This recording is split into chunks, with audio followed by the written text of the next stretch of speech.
So the trade here is Donovan Mitchell going to the Cleveland Cavaliers for Collin Sexton, who has been signed and traded here in a 4-year, $72 million contract. Lauri Markkanen, Ochai Agbaji, as well as Cleveland's 2025, 2027, and 2029 unprotected first-round picks, in addition to pick swaps in 2026 and 2028. I know what my immediate reaction was. I texted you my immediate reaction, and I was like a little bit confused. I think I was still a little bit groggy from like waking up. But what was your immediate reaction when you saw this deal? My immediate reaction was, why didn't I see this coming sooner? That the sign and trade piece from Sexton really made Cleveland an ideal type of fit. I thought that the timeline really sunk up for the Cavaliers of adding a younger star, still a little bit on the upward trajectory in Donovan Mitchell, with a guy like Darius Garland, who's hitting his extension year soon, and Evan Mobley, who's just coming off of a fantastic rookie campaign. So the timeline of staggering some of the salaries, adding young stars, really made sense to me. I know we'll talk about it a little bit more with Cleveland about what they gave up in order to make that happen. I think that as a smaller market type of team, you just, whatever you have to do in order to land a star via trade, when the timing fits, when the window is open to do so, you take advantage of it. And I think that's what Cleveland did here. So my immediate reaction was kind of like, wait, what? And it's funny because I had thought about Cleveland in regard to a Donovan Mitchell deal. And I think the reason that I don't want to say I thought less of it or like I'm not in on it. I think it's a good deal for Cleveland. I think it makes sense for Cleveland to go down this road for a number of reasons. But I think the reason that I didn't quite connect the dots quite as much as someone like, for instance, like Kyle Mann talked about this a while ago on, I think it was like the Ringer NBA show.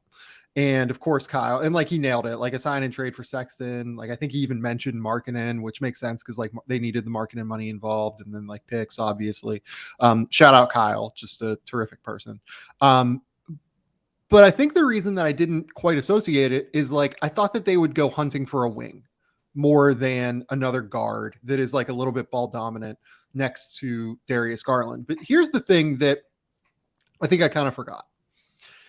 Early this year, Cleveland was extremely successful playing with Ricky Rubio next to Darius Garland. And I thought it was their most successful run of this past season. And I think you're going to see a pretty similar kind of dynamic where Darius Garland is terrific playing both on and off the ball. Like Cleveland loves to start him off the ball and run him off of like all sorts of, crazy off ball actions like baseline screens, and they'll run them off of like some wing screens where they'll try and get him like in a dribble handoff to get moving before he touches the ball. Like he is a really impressive off ball guard. He is, we talk about Trae Young not really moving off the ball as like a similar player to Darius Garland. Trae's better than Darius Garland, but like is a similar prototype player, archetype of player. The difference between the two, other than like Trae Young being drastically better on the ball, because Trae Young is like one of the best on-ball players I think the NBA's ever seen, is that Darius Garland really moves off the ball. And I think that that's why, I'm a little bit worried about the fit with DeJounte Murray and Trae Young in general, but I'm less concerned about the Darius Garland, Donovan Mitchell fit, because I think that both Donovan and Darius have very real experience at this point playing off the ball and have had a lot of success at this point playing off the ball. I think that all of it just kind of works in terms of the way that those two will work offensively. Like that dynamic, I think, is going to be pretty strong. Defensively, I think is why maybe I didn't always connect this in the way that maybe I could have. I do have some significant concerns about Darius Garland and Donovan Mitchell playing together defensively in the same way that for many years now I've been talking about my concerns with Darius Garland and Collin Sexton playing together defensively in Cleveland. But Donovan Mitchell is just way better than Collin Sexton. Like it's a significant upgrade. So does the offensive upgrade in the fit that they're going to have offensively, which I think is pretty real, does that counteract the defensive concerns I have? I think it does. I think it does for me, but I also think that this does some like weird things where it might limit what they can do moving forward, because like you also really kind of are committed now to the Jared Allen, Evan Mobley like combination, big alignment. And I worry that like not Jarrett Allen or Evan Mobley alone are good enough rim protectors to counteract that backcourt defensively. The two of them together, I think, can do it. And that's why I like this Donovan Mitchell trade a little bit more for Cleveland than I would have liked it for the Knicks. And we'll talk about that later on. But I think my immediate reaction at the end of the day is kind of similar to what you said. You're the Cavs, you have a chance to go out and get Donovan Mitchell.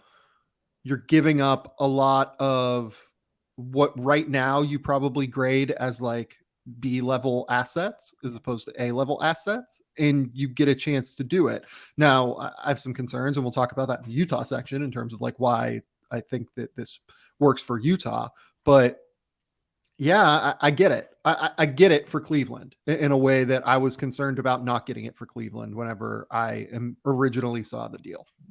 Well, I think part of why the picks don't hurt as much as it might seem on the surface level is because Evan Mobley and Darius Garland and Jared Allen are all-star caliber type of players already and have so much more room for growth both individually and together.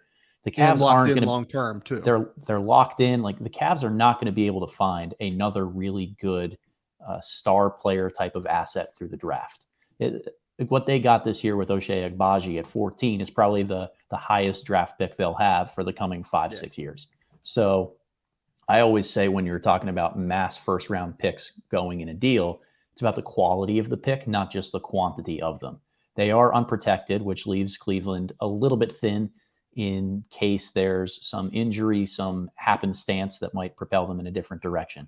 But I do believe that these are, this is the time to make that type of deal because, like you said, all of the players are cost controlled in terms of their contracts. And a guy like Mobley is only going to continue to get better on the offensive end of the floor.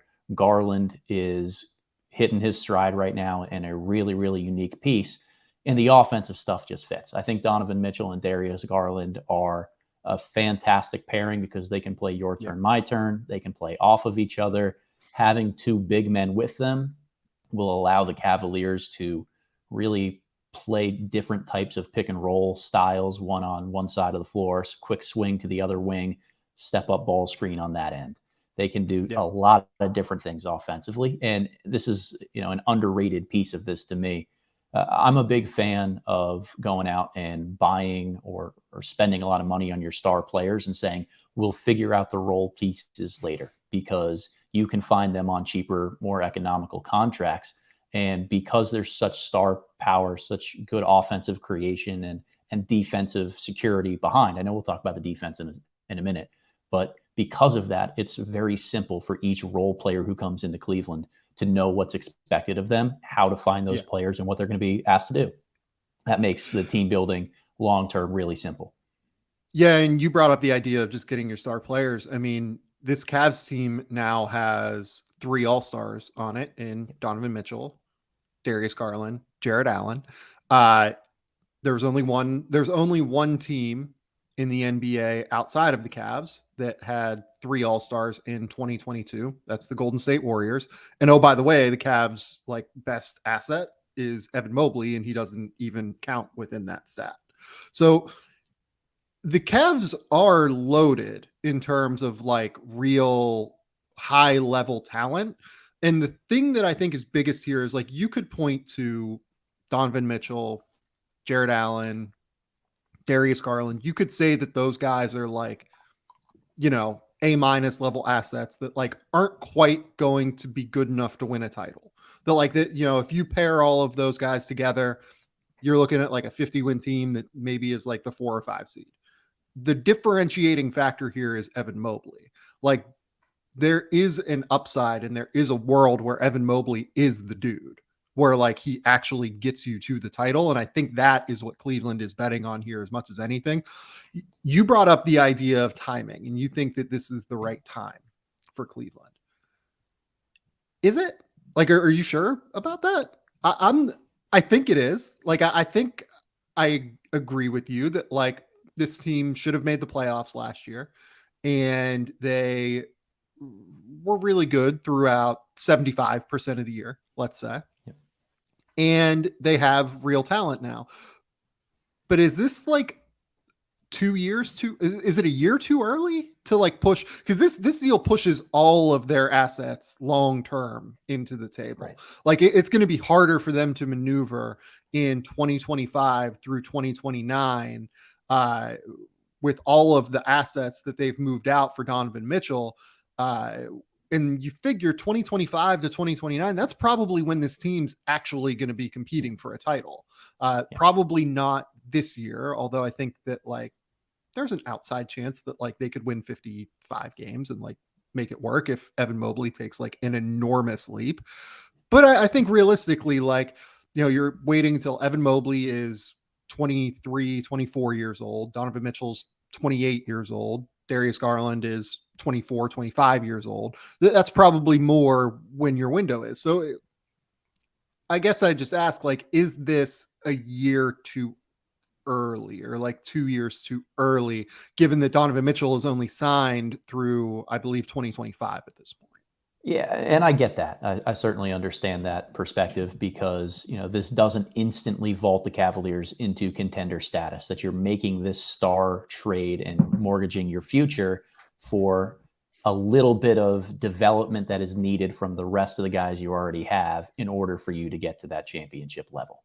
So it may feel a bit early in that regard, but two things really make me believe this is the right time for it. One is the Collin Sexton piece, that being able to include him contractually through sign and trade isn't something that Cleveland might have the ability to do in the future, that there's just going to be a shortage of bigger contracts that are needed to send out in order to get a star player, particularly as the cap might take another jump or two in another couple of years.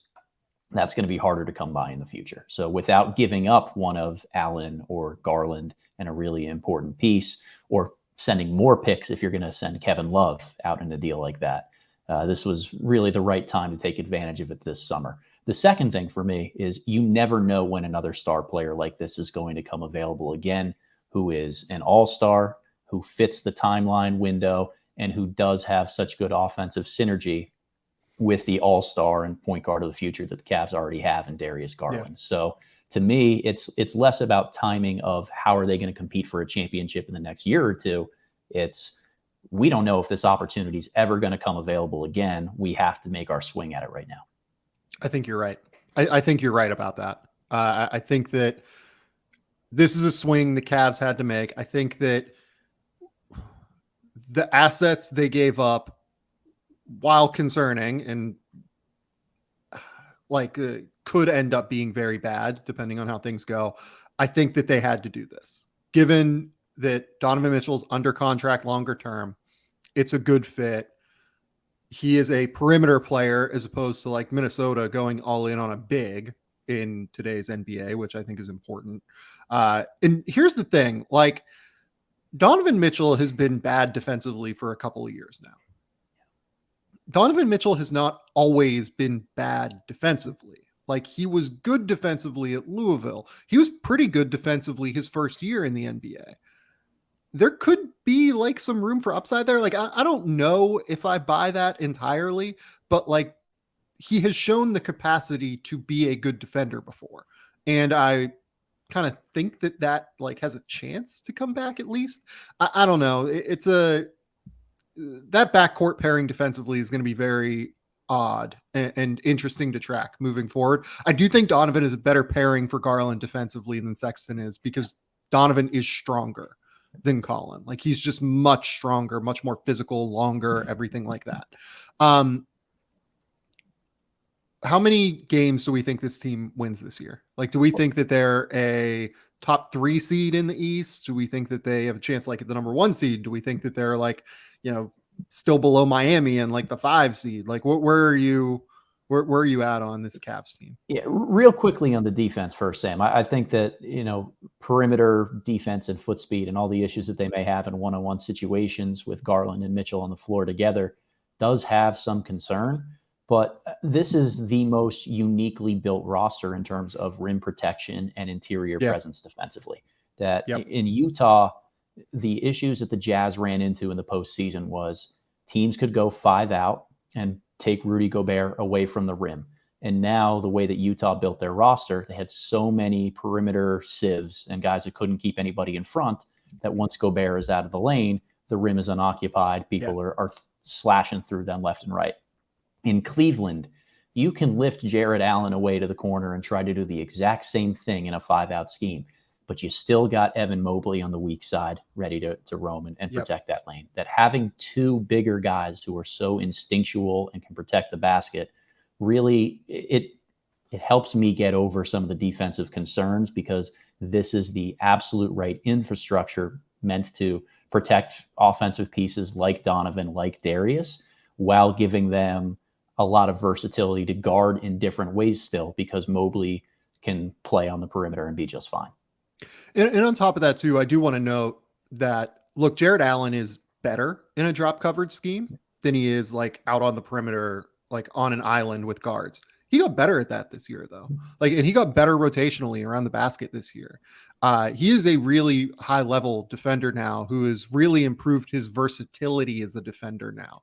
I think that is an enormous aspect of this deal. And again, that's why I kind of like it more for the Cavs than I do for the Knicks to acquire Donovan Mitchell and pair him with a smaller guard. Like the Knicks would have paired him with Jalen Brunson, right? And you would have similar issues, but the Cavs infrastructure is just drastically different and drastically better, frankly, than what New York's is. And I think that they're better suited to compete in the next 3 years than the Knicks are with Donovan Mitchell. So in terms of like where they are in the East, like I do think this is a top 4 team in the East now on paper, at the very least. Like we don't know how it's all going to come together entirely, but I would say this is a top 4 team in the East on paper.